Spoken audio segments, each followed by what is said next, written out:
Insecurity and guns. Hi, we're back with the Only You, and we're going to be chatting about this topic today with Dr. Patino at his home office. Um, Always interesting when that last word comes in, the guns part, because that is part of my other profession, and I've experienced that literally on a daily basis. And a lot of what's set up there, emotional insecurity, is something we deal with as well. A lot of people just come to the firing range and to our training facility to learn how to be safe with firearms, but I'm always fascinated about what drives them there. And a significant portion of them are there because they feel afraid. They feel that the world's falling apart, that they may be victimized, they feel threatened. So, to the insecurity part, how does an adult get to the point? And again, I'm not one of those guys. I'm not a gun guy. Get to the point where they think a physical object like a firearm is going to change their self value and self worth and self esteem. Where does that come from? Well, it is complicated, like everything that has to do with behavior. And one of the reasons we're talking about guns is that every time there is another shooting and people die, um, we tend to remember, right? I mean, instead of waking up every morning and saying, we need to talk about guns every day, we talk about guns when we get reminded. Mm, And the issue of guns is deeply ingrained into the American culture. I mean, for a lot of different reasons, some of which are psychological, some of which are more behavioral, and some of which are more motivated by faulty reasoning, right? I mean, there is this idea that for some reason, if you have guns, you're better protected. If you have guns, you are managing your risk better. But the statistics of ownership are really fascinating in terms of who owns most of the guns in the United States. I mean, and we talk a lot about the type of guns, the ones that kill more people, the ones that don't. But the reality is that most of the guns in the United States are owned by white men that make more than $100,000 a year, right? mhm.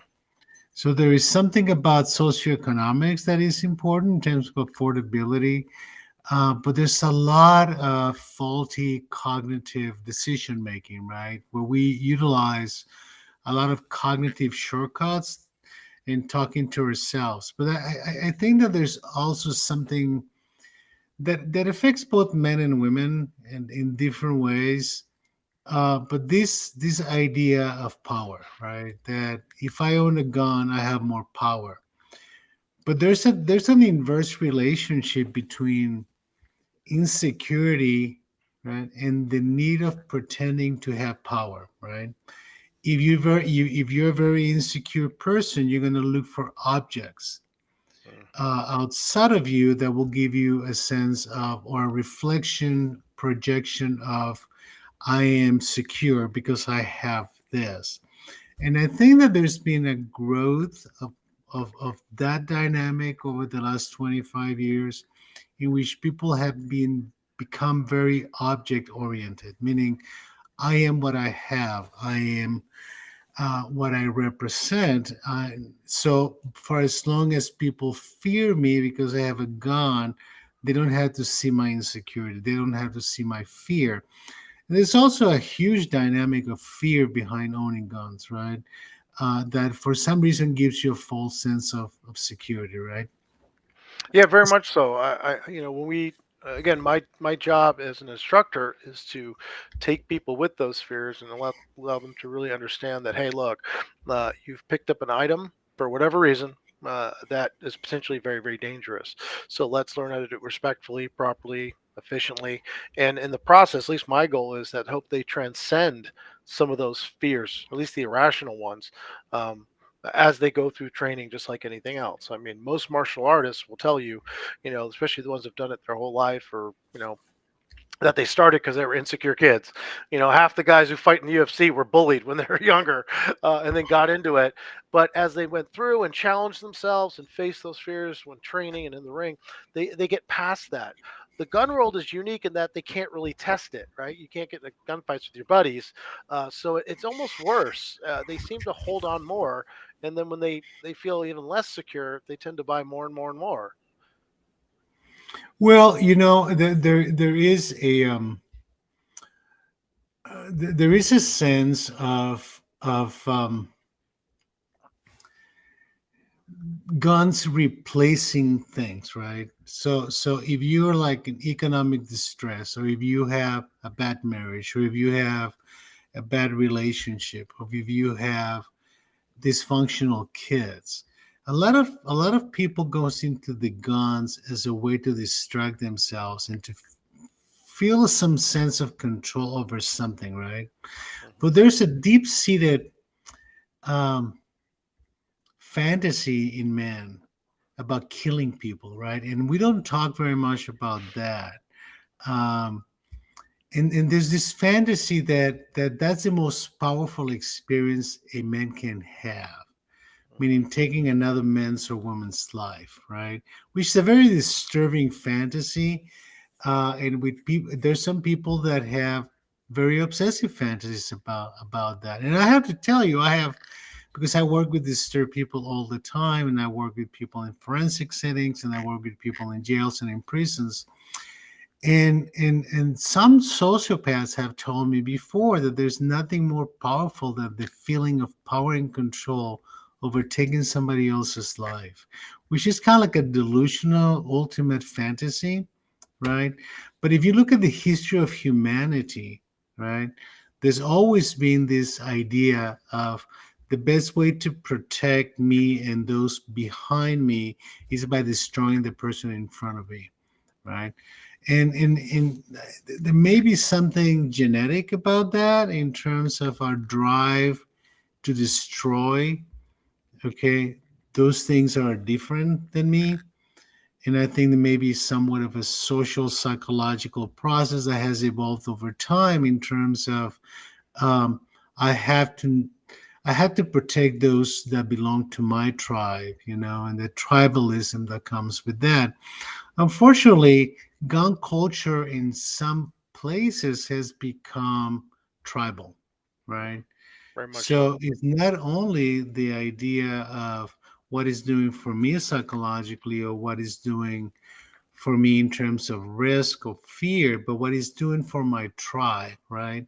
So now I'm obligated to maintain certain posture when it comes to guns. So we saw that a lot during the riots in the last 4 or 5 years, that the two sides, and both sides had guns.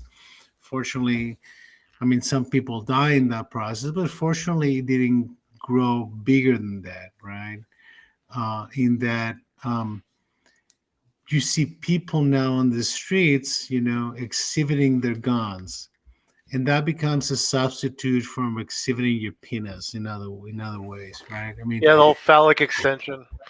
the phallic extension from a powerful object, which has been with humanity since the beginning of time, right? Whether how um, we have, it's become representing in art, it's become representing in culture, it's become represented in war, in that we tend to utilize phallic objects, and um, we men in particular, from the Freudian perspective, have this idea that the bigger the penis, the more powerful we are. um, but the opposite may become true too, right? The smaller the penis, the more of a need to have a phallic object, hence the insecurity, right? Which is a psychological theory that has been debunked in a lot of different ways, but it doesn't change the fact that we men and tend to look at phallic objects as an object of power, and for some women it has become a way to get closer to men, Interesting. meaning I need some phallic objects, and guns become the ultimate phallic object. If again on my end of it, I've read quite a few books and studies on it, and there was one in particular by a gentleman named Lieutenant Colonel Grossman, a book called "On Killing and on Combat," where he talked about the psychological effects and how proximity to taking another person's life, PTSD goes up, and all sorts of things, but also how unnatural it is. However, he states as well that. when people are in a group are pushed by that tribe to do things, that's when they step up. I'll give you an example. The studies he looked at, people, combat troops in World War II, I believe, up to in Korea, less than 20% ever fired their firearms, even when they were directly being threatened or their friends were being threatened, because the idea of murdering another person or killing another person was so anathema back then. They changed the training methodologies, and by Vietnam, 90% of people were shooting the guns, and a lot of it was because the psychological, this training aspect, but also psychologically of being in a group, and we have to survive. But then PTSD went through the roof, and these are things that are still trying to be managed. I have friends in special operations, in and out of special operations, and a lot of them have some significant PTSD because they'll tell you, yeah, we did the job, but killing another human being is a really difficult thing to do psychologically. And I asked one, I said, well, then why did you do it? And he's like, well, because A, the mission, but also he goes, because the guy's next to me. It was that tiny tribe of 4 or 5 guys or a boat crew or whatever you want to call it. And it was about them that pushed them to do something inherently so unnatural. So that does speak to what you're saying about the tribalism. So what's the answer then? The individual tribe members have to say, hey, look, we got to put these things away, or is it still down to the individual? Well, at the end of the day, the only person who can control pulling the trigger is the individual, right? But we do need to strengthen the morality associated with the how wrong it is to kill another human being. Now, the wrongness of killing another human being is a learned behavior. It's something that we have developed over centuries and millennia in terms of recognizing that we have developed a moral code, right? So hence, some people who are quite sociopathic find it easier to kill another human being because they don't perceive the humanity. Okay, they're basically looking at an object, and it's an object that has to be get rid of, right? So that can happen with a sociopath, or can happen with a narcissist or a narcissistic rage. Basically, you're getting rid of the object. But morality is a learned behavior. Okay, we weren't. We didn't grow up morally. I mean, even if you believe that God created us, right? He didn't create us with a lot of morality. We want to think that way. So evolutionarily, we have developed a sense of right and wrong. And most of the right and wrong has developed as a way to find ways of living together, right?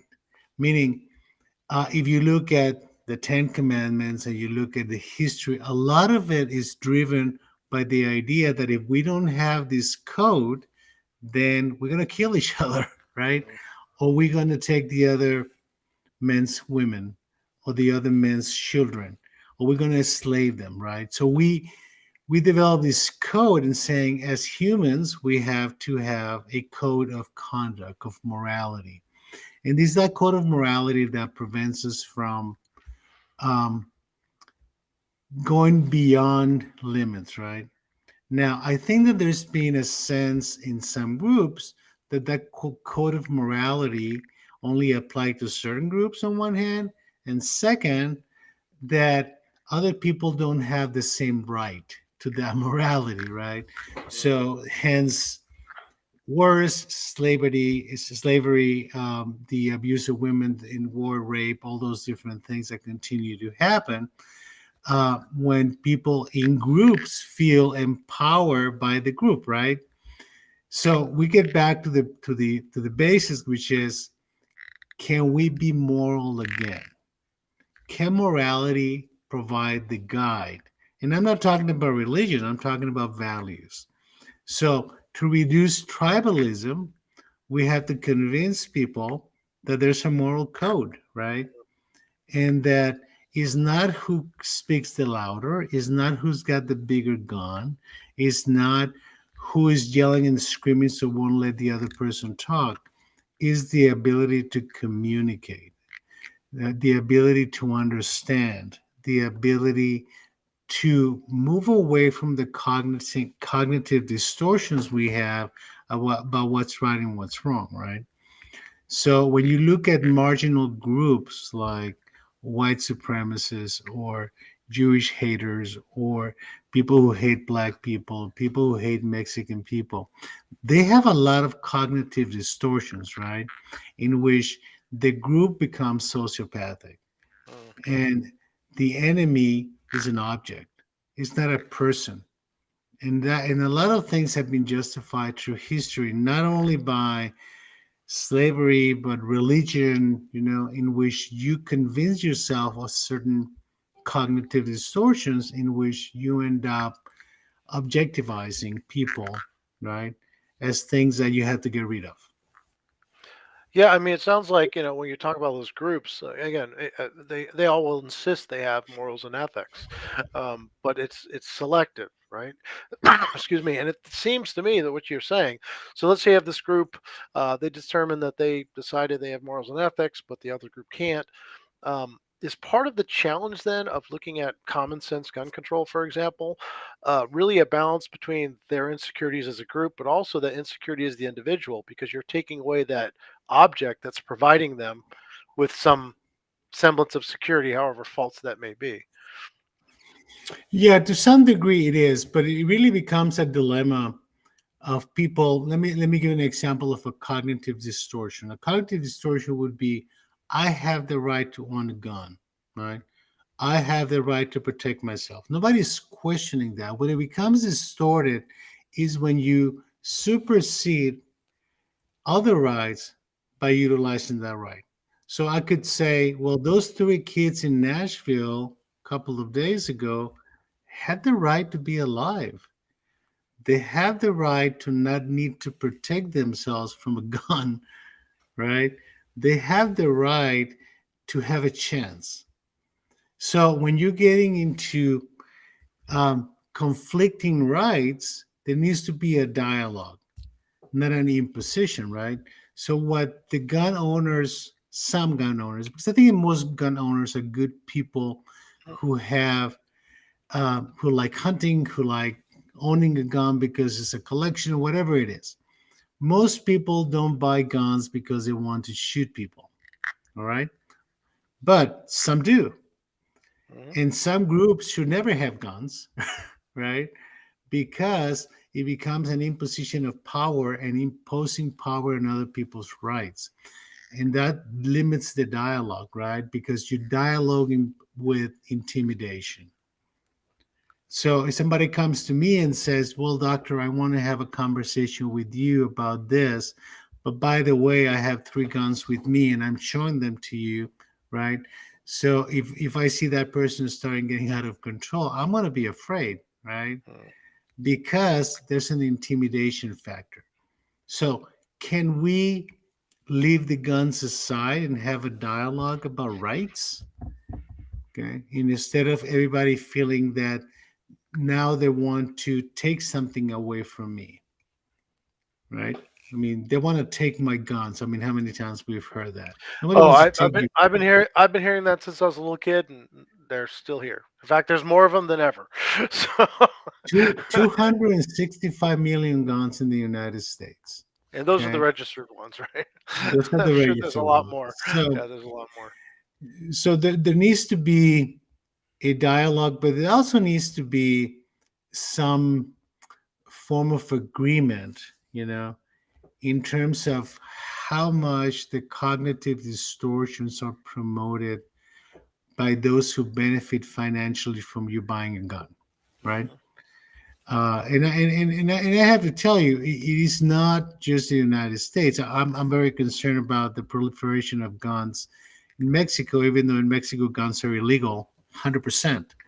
Nobody Mhm. can have guns but the army, but everybody has guns, Yeah. right? The cartels have guns, and guess who sells them to them, right? I was just reading some statistics this morning. The most widely produced gun in the United States today is the IR-15. Yep. They are 15. Okay, That's correct. more than handguns. So, Mhm.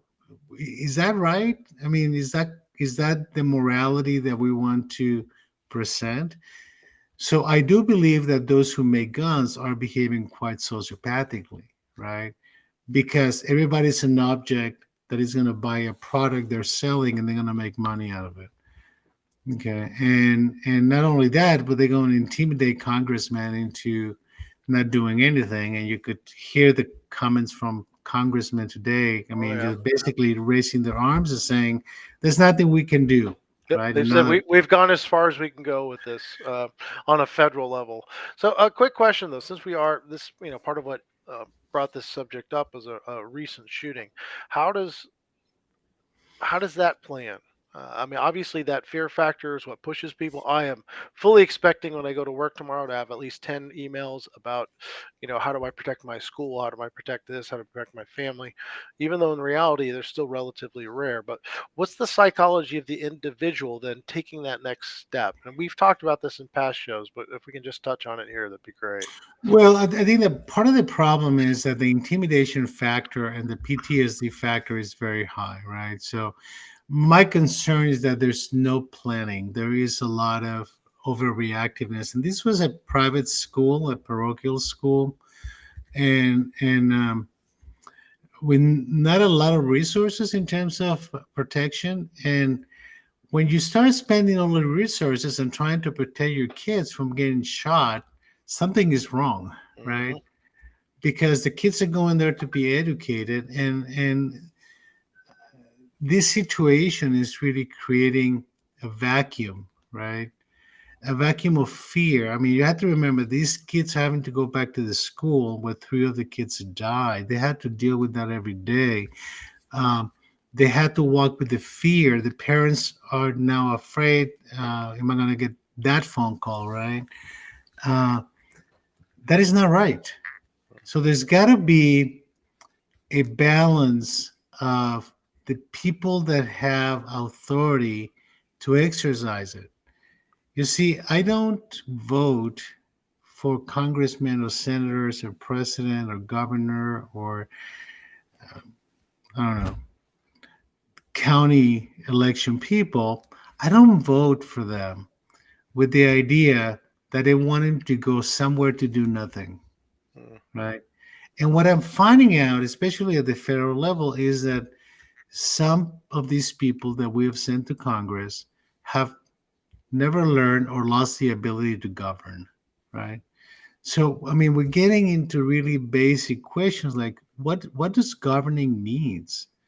What are the responsibilities and what are they supposed to be? I mean, part of governing requires that you take unpopular positions sometimes. Okay. We didn't send you to Congress or to the presidency or to the Senate or to the governorship for you to please me. We sent you there to govern. But the whole concept of governance has kind of got it twisted, right? It's all about power control, staying here. Um, and again, we've always had some of that, but the Hmm. balance has have been lost, right? I mean, I understand politics. I'm not naive to that, but I mean, people are spending too much time in cultural wars, and they're forgetting to govern. Yeah, a lot of issues out there for sure. I remember speaking with Congressman Ike Skelton, who spent, I think, 30 years actually as a congressman from Missouri. And one day I asked him, I said, "What's the best I could ever expect from a politician?" He said, "Oh, 50% for you, 50% for me." And I said, "That's the That's best?" He says, "That's the best." And that's going away fast. I'll never forget those words. Yeah, right now it's like 90 for them and 10 for us. Exactly And right. that's not good. That's not good. And that includes the gun issue, which, a very controversial topic, um, but it's a reality. They're Yeah. here. We have to deal with them and having some common sense. Even if it's just training. I mean, I'm a trainer. I would love if someone just make it like a car, but boy, that's an unpopular position around the gun world for sure. Yeah, and before we go, I used to tell you, and we talked about this before. Uh, Guns are the number one reason for deaths in children today.